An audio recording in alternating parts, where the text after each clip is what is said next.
Okey, saya kongsikan bersama dengan para penonton. Kadar pembandaran di Malaysia meningkat 3 kali ganda daripada 28.4% pada 1970 kepada 75.1% pada 2020. Dan dalam tempoh 5 dekad, penduduk bandar berkembang sebanyak 21.4 juta daripada 3 juta pada 1970 kepada 24.4 juta pada 2020.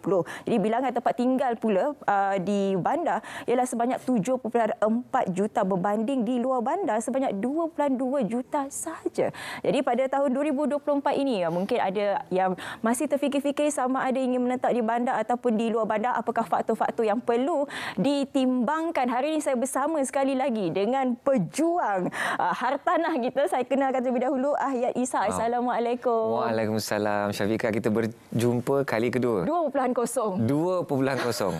Ada lagi soalan yang tidak terjawab. Tidak selesai. Tidak selesai.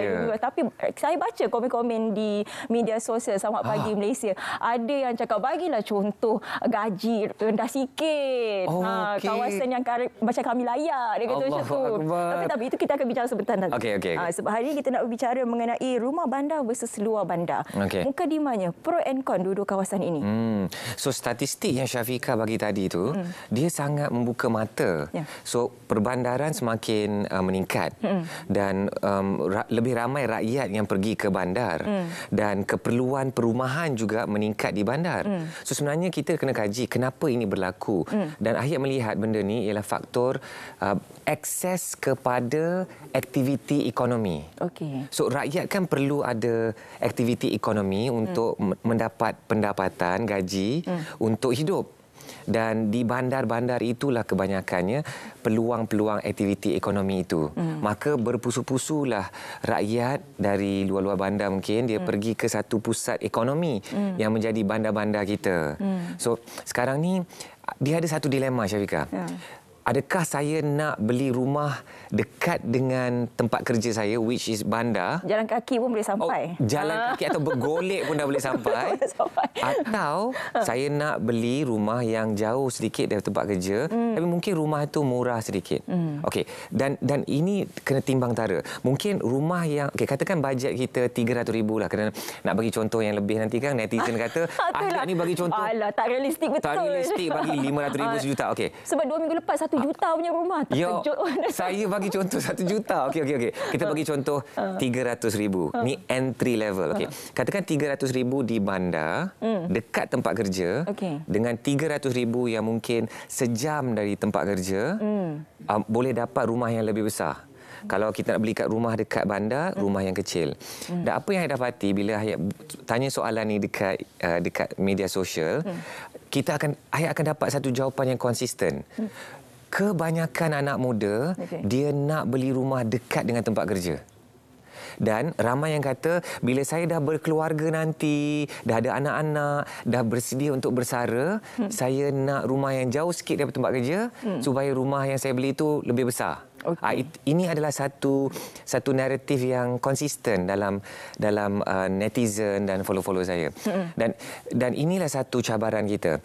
Kita nak kena ada akses kepada tempat yang boleh mendatangkan pendapatan untuk kita, tapi rumahnya jadi mahal dan kos sara hidup pun jadi lagi mahal. So itu menjadi tekanan kepada anak-anak muda ni untuk mencari rumah di bandar.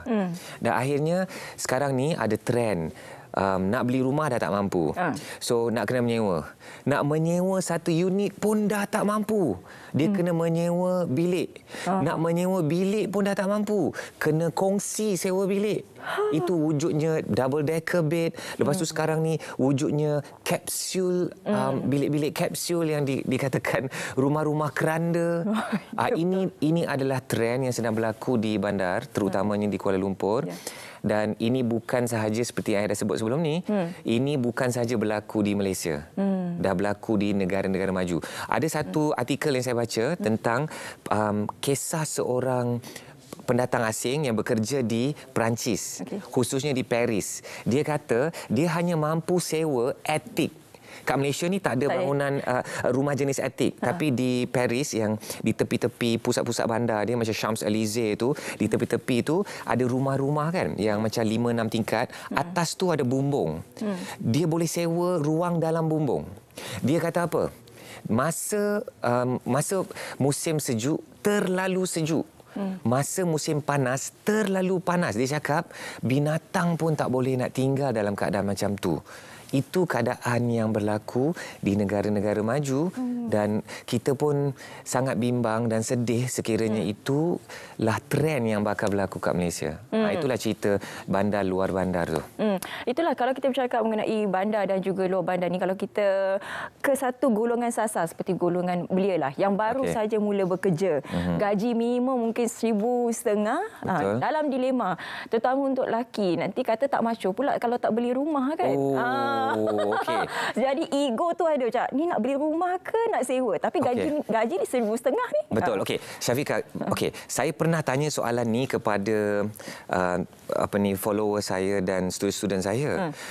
Dan kebanyakan lelaki, kalau anak-anak muda lelaki, dia memang ada satu tanggapan, bila aku kahwin, aku kena ada rumah dulu. Jadi, dia seolah-olah menangguhkan kahwin tu. Menangguhkan yang baik tu hanya kerana nak siapkan rumah dulu. Dan saya banyak bertanya kepada mereka, dari mana datangnya filosofi ini atau siapa yang menetapkan syarat-syarat ini? Dan dia pun kadang-kadang dia pun tak boleh nak sebut. Mesti disalahkan wanita. Dia salahkan mungkin bakal mak pak mertua. Kadang-kadang mak bakal mak dan bapa mertua ni dia meletakkan satu syarat yang tidak logik. Saya kadang-kadang sebut macam ni. Kita bila nak memilih menantu ni, saya pun ada anak perempuan kan. Dan satu hari nanti dia bakal ada suami. Adakah adil untuk saya nak meletakkan syarat? Engkau kena ada ini dahulu baru engkau boleh kahwin anakku. Dan saya pun terasa macam kalau aku jadi bapa, pasti aku nak letakkan satu standard lah. Tapi bagi saya lah yang penting, orang lelaki ni kita nak tengok mungkin dia tak kaya sekarang. Mungkin dia tidak ada harta itu sekarang. Tapi yang penting kalau dia berusaha, insya-Allah satu hari nanti dia akan meningkatkan kekuatan kewangan dia dan satu hari nanti dia mampu untuk memiliki hartanah dia sendiri. So memang satu tekanan untuk anak-anak muda membeli hartanah. Ayat pun ada sebut sebelum ni. Contohnya data di Malaysia, purata umur pembeli rumah pertama daripada tahun umur 30 dah jadi 32. Di US, data dia menunjukkan purata lebih kurang 33 jadi 36 tahun. Jadi anak-anak muda ni nak kena rasa tenang bila tahu statistik. Aku ni baru 27 tahun, baru nak kahwin, belum ada rumah sendiri, Syafiqah. Dan dia rasa macam aku ni dah terlambat sangat dah ni. Gaji aku pun kecil, aku tak mampu nak beli rumah. Rupa-rupanya purata umur 32 dekat US yang negara maju yang kita lihat sebagai ekonomi terbesar di dunia pun, rakyat dia pun purata umur pun beli umur 36 tahun. Agak-agaknya dah ada seorang atau dua orang anak. So nasihat ayat kepada orang muda, fokus dulu kepada menguatkan kekuatan ekonomi, ilmu, network, circle, kawan-kawan, cara berfikir. Kalau kita invest kat diri kita ni, nanti insya-Allah kita akan bersedia. Bila dah bersedia dari segi mental, bersedia dari segi kemahiran, bersedia dari segi ilmu dan duit, nanti rumah tu kejar kita. Dan insya-Allah orang rumah pun kejar kita. Macam tu Duduk je dia diam. Duduk je dia diam. Bila kita dah bersedia insya-Allah. Kalau dah bersedia lah. Itulah. Tapi mungkin ada juga mereka yang terkejar-kejar ingin membeli rumah. Akhirnya mereka membeli rumah lelong. Kerana kalau kita tengok rumah lelong ni harganya lebih murah. Daripada mungkin 1 juta, mungkin boleh jadi 600,000, 500. Betul. Duduk belah sebelah KLCC. Siapa? Dah nampak kan? Dah nampak dah. Kat mana tu? Dia standard dia. Standard dia. Jadi mungkin ada yang ialah mungkin wah seronoknya nak membeli rumah lelong, tapi adakah ianya indah seperti mana yang kita bayangkan? Kita makan ikan. Makan ikan, ikan patin. Lepas sedap kita makan kan. Tu ada lagi satu, kita pergi makan ikan terubuk. Ikan terubuk ni banyak duri. jangan silap-silap nanti kan tercekik kat tulang ikan terubuk tu.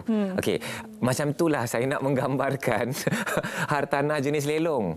Kerana hartanah jenis lelong ni dia ada dia punya perangkap risiko dia juga. Walaupun yang best tentang hartanah lelong ni, apa yang disebut Syafiqah tadi memang benar. Saya pun beli rumah lelong dan ramai sahabat-sahabat dan student saya pun beli rumah lelong. Contoh tadi tu memang real. Ada rumah 1 juta jadi 500,000, yang 600,000 jadi 300,000. Itu adalah hakikat yang kita boleh lihat. Dan sekarang ini banyak je rumah-rumah yang saya katakan rumah yang orang tak pernah duduk dalam rumah tu. Dia beli daripada pemaju, lepas tu dah dapat kunci, dia tak dapat nak sewakan atau nak jual semula. Itu rumah yang baru tu masuk lelong terus. So bayangkan rumah yang masuk lelong tu kadang-kadang ada yang harga di bawah harga pemaju. So best sangat kita jadi orang yang pertama kali masuk rumah-rumah macam tu. Okey. So apa antara risiko dia? Ialah pertama kita kena bersedia dari segi duit. Saya ada seorang sahabat ni, dia pakar lelong dan dia sampaikan kepada saya, dia nasihatkan, Ayat, kalau nak beli rumah lelong kena ada 20% cash daripada harga rumah. Persiapan kewangan tu itu satu kita kena ada. So contohnya rumah tu 300,000. Kita bagi contoh 300,000, okey, supaya kita memenuhi hati, jangan tak ada netizen marah. Okey, 300,000. So maknanya 20% 60,000 cash kena siap. Kerana 10% tu mungkin yang kita kena siapkan untuk banyak persiapan, contohnya untuk untuk baki kepada pembiayaan kita. Lepas tu untuk repair atau apa-apa tunggakan maintenance fee dan sebagainya, kita kena bersedia dengan 20%. Dan kita pun kena bersedia dengan banyak cabaran-cabaran lain, kerana bila kita beli rumah lelong, apa yang kita dapat tu, apa yang kita lihat tu, macam itulah yang kita akan dapat. So kita tak boleh nak, takkanlah bank tak repair dulu. Ni ada orang kat dalam rumah ni, saya pula yang nak pergi menghalaunya. So benda-benda macam tu kita kena bersedialah, Syafiqah. Nasib orang. Nasib orang. Tapi bagi saya macam ni. Kalau ada orang dalam rumah tu, bermaksud rumah tu dalam keadaan livable. Ya, betul. Livable. Dan setahu saya, dalam pengalaman saya, kalau kita pergi dengan cara baik, insya-Allah orang tu akan keluar. Tapi of course ada banyak isu-isu yang berkaitlah. Yang itu kena buat satu segmen khas. Rumah lelong saja. Segmen khas rumah lelong. Betul. Lepas tu ada lagi rumah sambung bayar. Itu lagi. Itu segmen kan. Tapi itu nanti. Nanti belum lagi. Belum lagi. So ialah bila kita cakap pasal rumah bandar dan juga luar bandar, kalau bagi mereka yang ingin membeli, adakah rumah di bandar itu sesuai untuk dijadikan rumah kediaman ataupun sebagai satu pelaburan? Bagaimana? Wow, soalan yang sangat baik. So, okey. Rumah untuk kita duduk sendiri atau untuk kita labur? Kalau kita nak labur, kita mesti cari rumah yang ada permintaan lah. Kan? So, kalaulah rumah tu ada tinggi sangat permintaan dan ada pulangan kepada pelaburan kita nanti, Ayat nasihatkan, biarlah rumah tu kita jadikan pelaburan. Sekiranya mampu.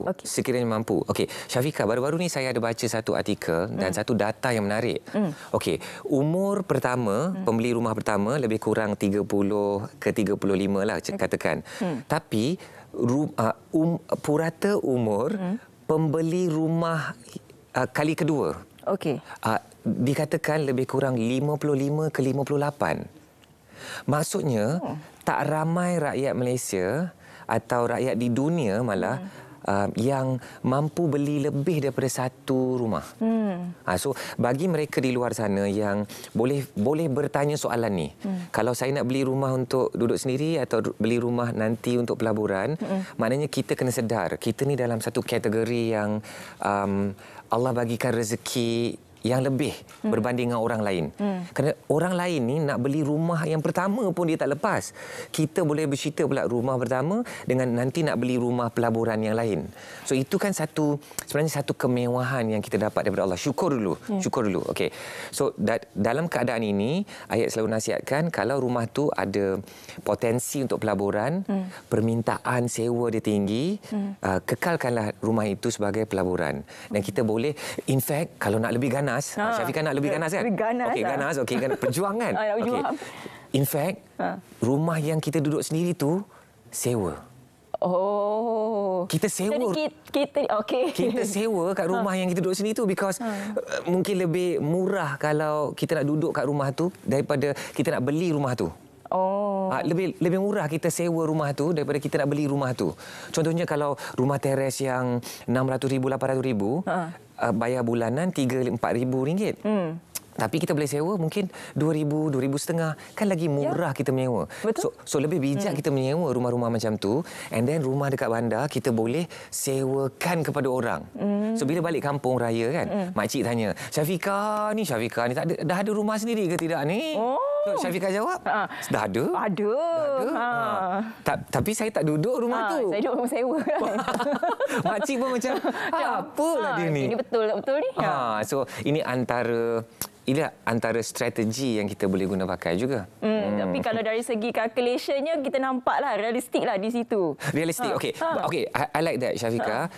Keputusan dalam hartanah mesti berbalik kepada calculation. Mesti berbalik kepada matematik. Ayat tahu tak semua orang suka matematik kat sekolah. Ada yang hampir-hampir fail.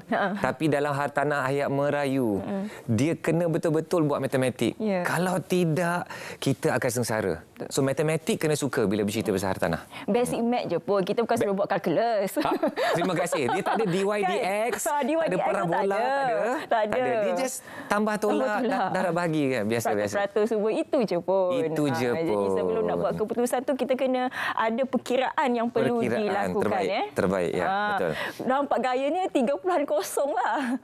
Rumah lelong tak cerita lagi. Rumah sambung bayar. Sebab rumah sambung bayar tu satu isu yang sangat berat sebenarnya untuk dibincangkan. Ia melibatkan dengan undang-undang. Tapi itu kita sambung nantilah ya. Masya Allah. Sambung lagi. Okey. Terima kasih ucapkan banyak-banyak kepada Ahli Ishak, pengasas komuniti pejuang hartanah kerana sudi bersama dengan kami hari ini. Rumah bandar ataupun rumah di luar bandar. Ataupun ini memang 2.0 lah ni kita. Okey, kita nak berehat seketika. Tapi kita nak bersama dengan rakan kita di Met Malaysia untuk melihat bagaimana ramalan kaji cuaca untuk hari ini. Terus saja Met Malaysia, silakan.